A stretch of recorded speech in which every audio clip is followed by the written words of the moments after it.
Hey everyone, it is Tuesday, January 13th, 2015. This is Talk to Me Tuesday, number 170, and a very frigid January morning it is.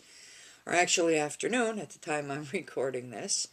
Yesterday felt like a balmy spring day with temperatures of 17 degrees, snow falling at 7 o'clock in the morning. If that's any indication of what our weather has been like recently. So, we actually had dangerously frigid temperatures last week.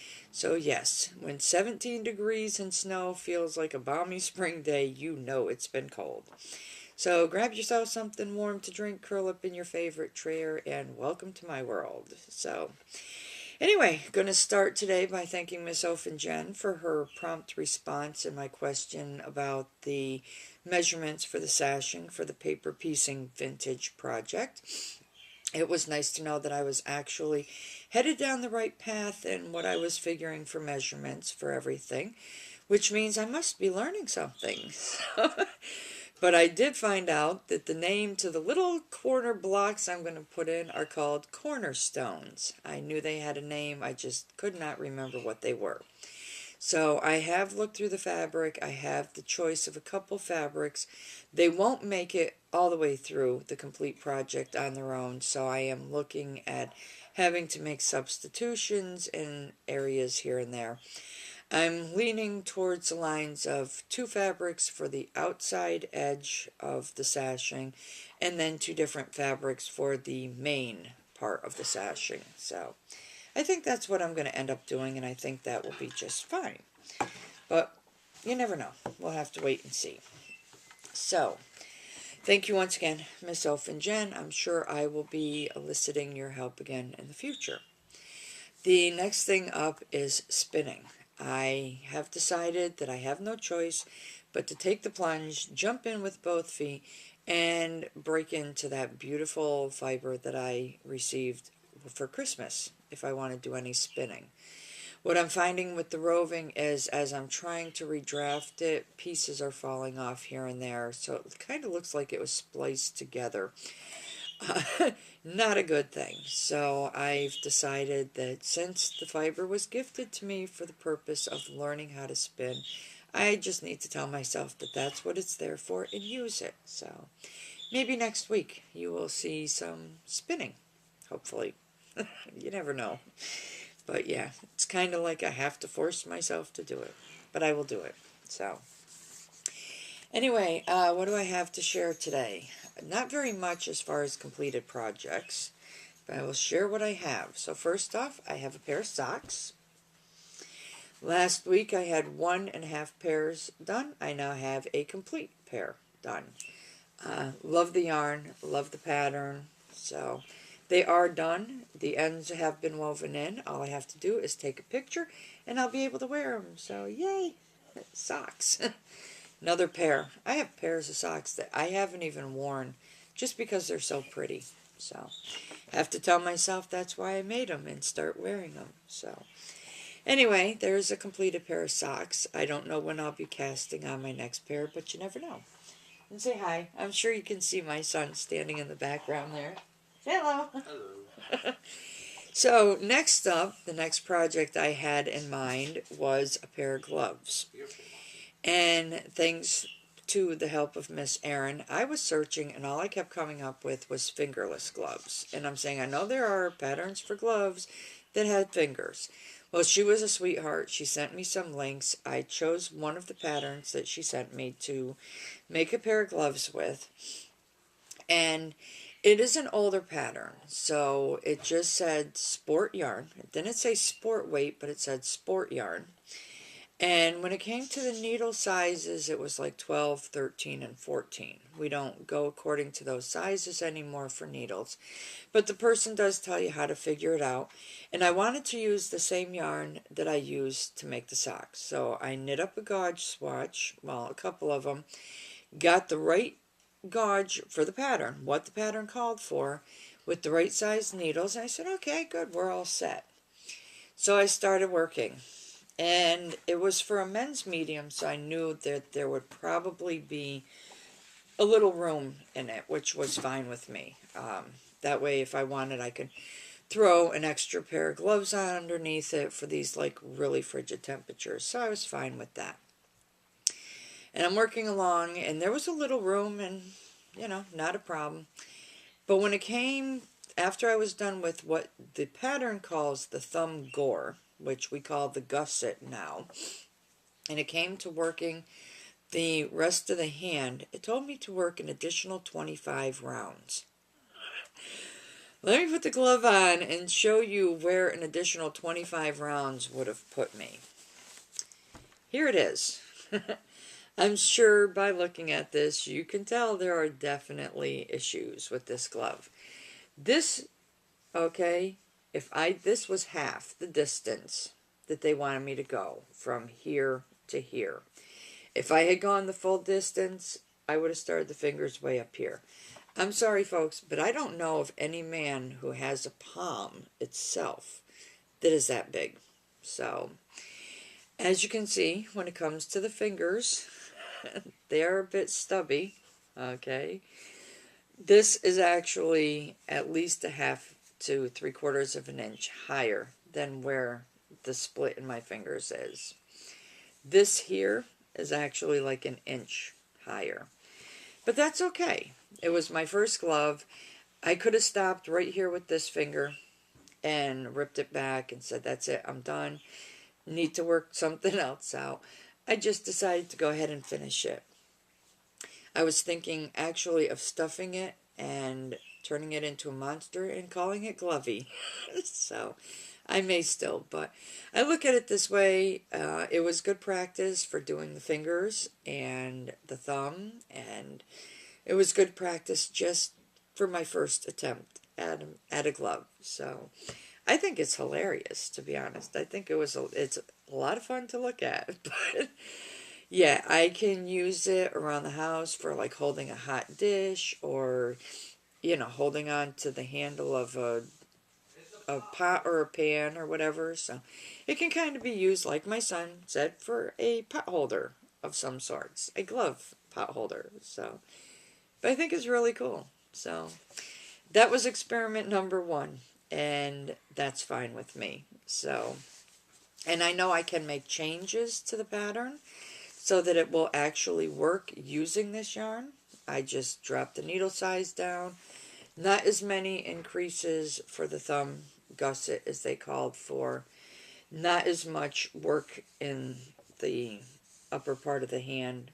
So, but it's a good starting point. So there is my failed attempt, but that's okay.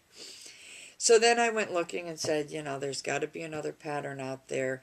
And I actually found it's through Very Pink Knits. Stacy Perry created a pattern for a glove and actually has a video tutorial that goes along with it. So that's a good thing. So I was quite happy to find that.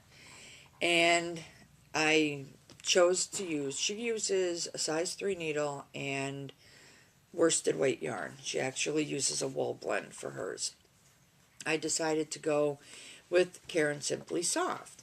So I went into my stash, I pulled a color that I liked, and I, once again, sat down, did a couple gauge swatches to make sure that the needles and the yarn were going to give me what I needed.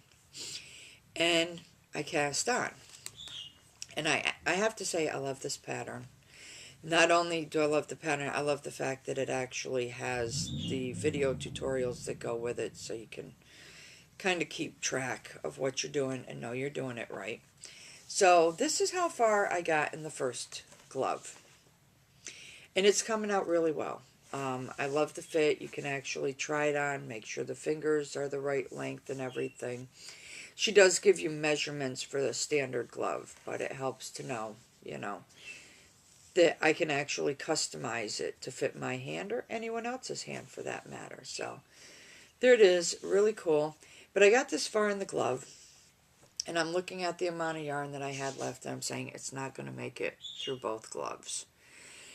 I had some other pink in my stash, but when I looked at it yesterday, they looked like 2 different colors. So I'm saying, do I rip all this work out and start over with another color, or what do I do? So I decided to just cast on with what was left, get as far as I could in the second glove, and my initial plan was to just take the other pink and throw it on there and say, oh well, it's close enough.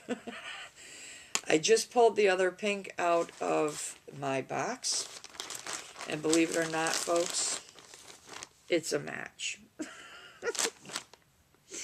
So that's a good thing. It's, you know, it's not a good thing that I have to sew on an extra thread here, but that's okay. But, excuse me, it is a match. So I will not have Frankenstein gloves for my first pair of gloves. I will actually have a pair of gloves that everything matches. But I was actually thinking, even if this was a different color pink, I was going to use it anyway, and if anyone asked, I was going to tell them, no, that's how the gloves are made.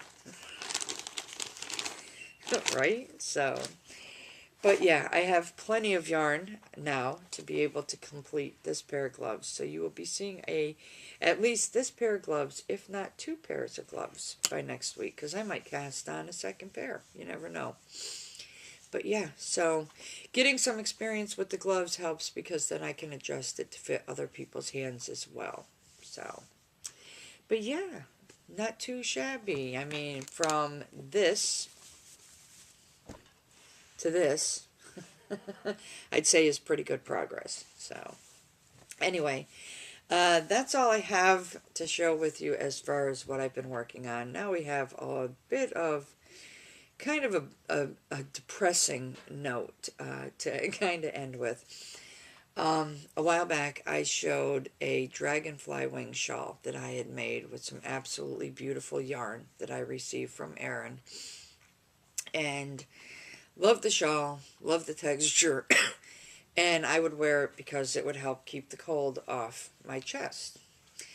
And yesterday I was doing my laundry, decided that I was going to throw in all my sweaters to wash, and I had been looking for my size 3 needles the day before, and in the process of looking, I had taken all my gloves, my fingerless gloves, my scarf turned cowl, and that very shawl, and I had folded them all up and set them in a pile. And since I was doing my sweaters, I said, I might as well just go ahead and wash my gloves and my cowl while I'm at it. I picked up the pile, threw it in the bag, threw everything in to wash. I went to take stuff out of the washer, and that's when I found my shawl. I totally forgot it was in that pile. So now, this is my shawl. It's ruined, sort of. It felted. I pulled it out and I'm saying, oh no, you gotta be kidding me. Totally forgot that it was in that pile. I really wish I had remembered before it even started washing. I could have gone down, stopped the washer, taken it out, pinned it, blocked it. It would have been fine. But after having gone through a complete wash and rinse cycle, this is what I've got. No, I didn't throw it to the dryer. So it didn't make it into the dryer, which probably would have made matters worse. But yes, here's my shawl.